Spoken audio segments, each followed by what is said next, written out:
So with the coronavirus quarantine, there are a lot of students out there now wondering how to have their violin be tuned, especially when before the quarantine, they depended on a teacher tuning their violins for them every day. So this video obviously will be geared toward, more beginner type students, and I will try to make it as simplistic as possible. If anything seems confusing, please ask the questions in the comment section down below, and I will do my best to help. So just to fully disclose, I'm gonna demonstrate this on this really cute 1/10 size violin, because this violin has all 4 of its fine tuners, which I want you primarily using right now. The reason why I can't show you on my full-size violin is because, well, on a lot of professional violins, we only have 1 fine tuner on the E string. And yeah, I just don't want you using your pegs more than you have to. And the reason why I want you starting out using the fine tuners is because it is very hard. It's like almost nearly impossible to break a string using your fine tuner to tune, because it adjusts the string in such small increments. The pegs do a large increment, and if you're going to break your string from tuning, it's most likely going to be from the peg, and doing too much like turn. So if you do ever have to tune with the peg, you want to do small motions. And if you're using small motions with the peg tuning and your string breaks, well, your string was probably going to break anyway, so don't blame yourself, okay? Just get some extra strings on hand. Okay, so the one thing that you do need to get as a tool to help you tune your violin is some sort of a tuner. You can order like a physical tuner off of Amazon, or there's so many great apps. I downloaded this like $5 Tonal Energy app. It probably does way more than you need it to, but there's probably some other free tuner apps. And what I love about this is right here, it will tell you how many cents a note is off. And if it's plus a certain amount of cents, that's on the sharp side. And that means you need to loosen the string. If it's minus so many cents, that's on the flat side, and you need to tighten the string. And plus, tuners are really fun just to talk into, like, what pitch is my voice? And that's somewhere between a G and the A flat. I wouldn't normally know that, but I know it with tonal energy.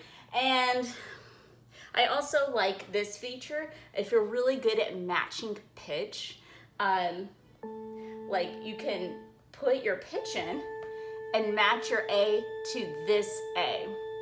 But if you're not super confident on your ability to exactly match a pitch, you can just tune it until it says the correct A, and you want an A in octave 4, and you just want to get it as in tune as you humanly possibly can. With the tonal energy, you do want it on equal temperament. So let's just talk general physics of the string. So the tighter you make the string, will that make it sharp or flat? The tighter you make the string, it's gonna make it sharp. Think of a rubber band. The more you pull it apart, the higher it gets if you pluck a rubber band, okay? Though now, let's think of it this way. The looser the string gets, does it get flat or sharp? It gets flat. Use that to help you figure out which way you need to go to tune your string. So the first way I'm gonna show you is just by plucking the A. And right now, that is showing about like an A flat, okay? And I'll first show you with the fine tuners. So I pluck my A, and as I pluck it, as I turn the fine tuner, I keep plucking the A string until I get it just about right. And I can even play the A, whoops,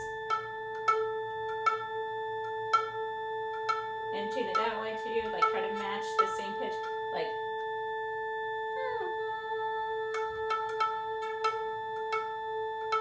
but match it with a string. I know I just matched it with my voice, but match it with your string.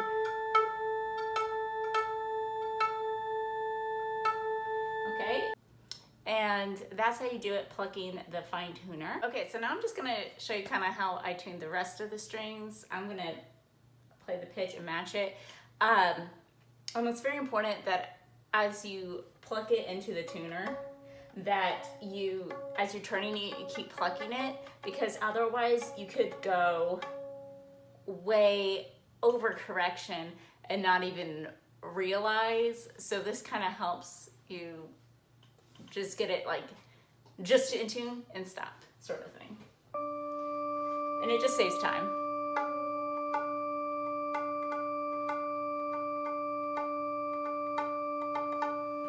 And generally, if you're not sure if it's flat or sharp, like 9.5 times out of 10 when you're tuning, your note's flat.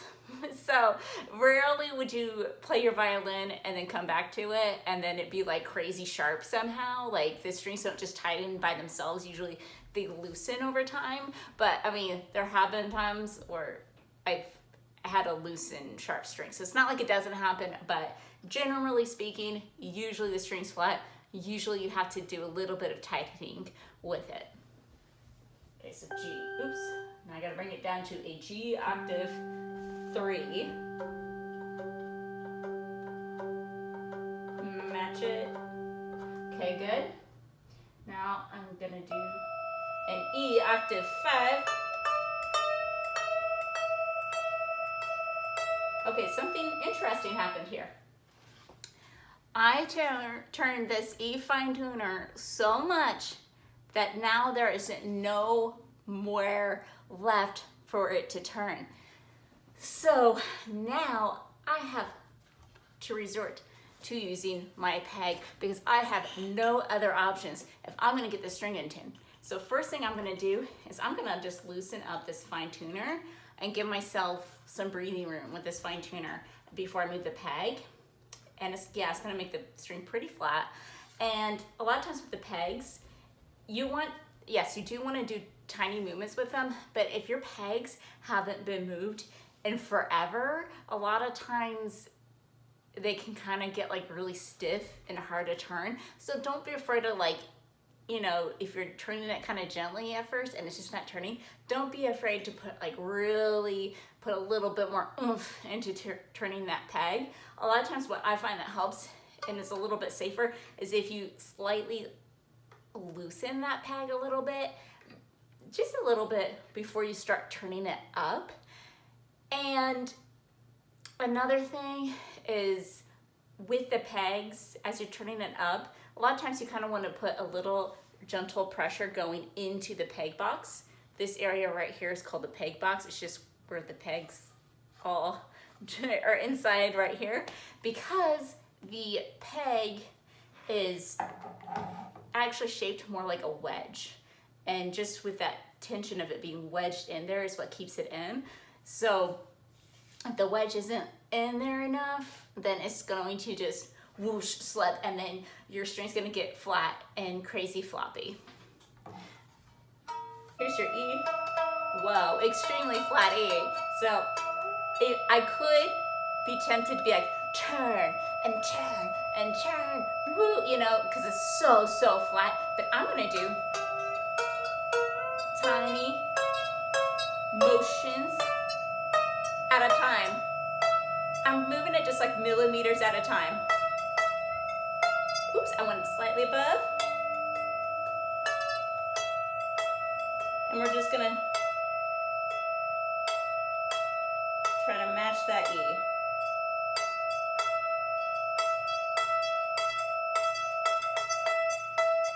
And again, if you're moving just tiny motions with that peg, just as I did, just tiny motions, and if that string were to break, honestly, it was probably bound to break very soon anyway. So if you're being really careful about it, I wouldn't beat yourself up if a string breaks. And honestly, it's part of the learning process. So at some point you will have to learn how to tune, and at some point you're probably going to break a string.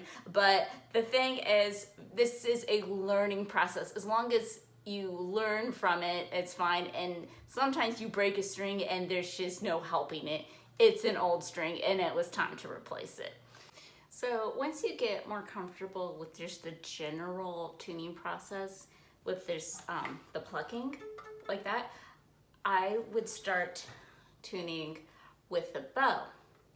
And I'll show you how to do that. So let me get this violin kind of like out of tune again, so we can make some adjustments. And I like the bow because I feel like when you're tuning with the bow, the way I'll show you, you'll get more of a steady sound. So you can kind of like hear better when it's in tune versus when it's out of tune. So I just flattened up my strings. And first we're gonna play in A, octave 4. And I'm just going to match it. And notice, I'm gonna do this technique. I'm gonna bow like this, and I'm gonna take my left hand and turn as I bow at the same time. And I think this is really important to making the process goes faster, because if you turn and you try to guess how much to turn it up, it just takes forever, because you're gonna be like up, down, but if you play and turn, it just goes better and faster. So, and I'm matching that pitch.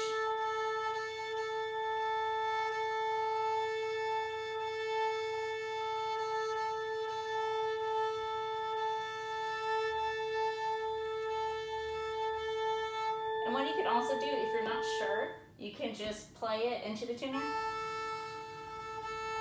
you know, and you just make sure it's saying you're in tune. And then I'll do D, and notice I'll do the same process. I play and I turn until it matches.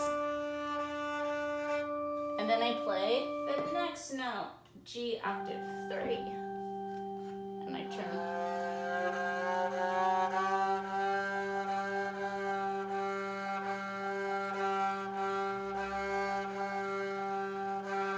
So it matches. And then I'll play E, octave 5. I play with my bow and I turn the fine tuner for my left hand at the same time.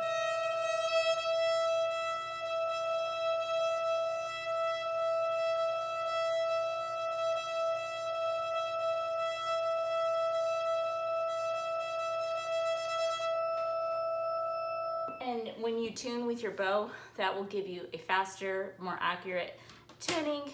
Final step, when you feel like you are just a tuning pro and you can match each of those notes individually with the bow, then the next step is you take an A, so hear that A, and you match your string to that A. Sorry, out of tune. So I match that A. Okie dokie, turn that off. And then I tune the rest of the strings by the fifths, and I just make sure it has that nice fifth sounding sound to it. And then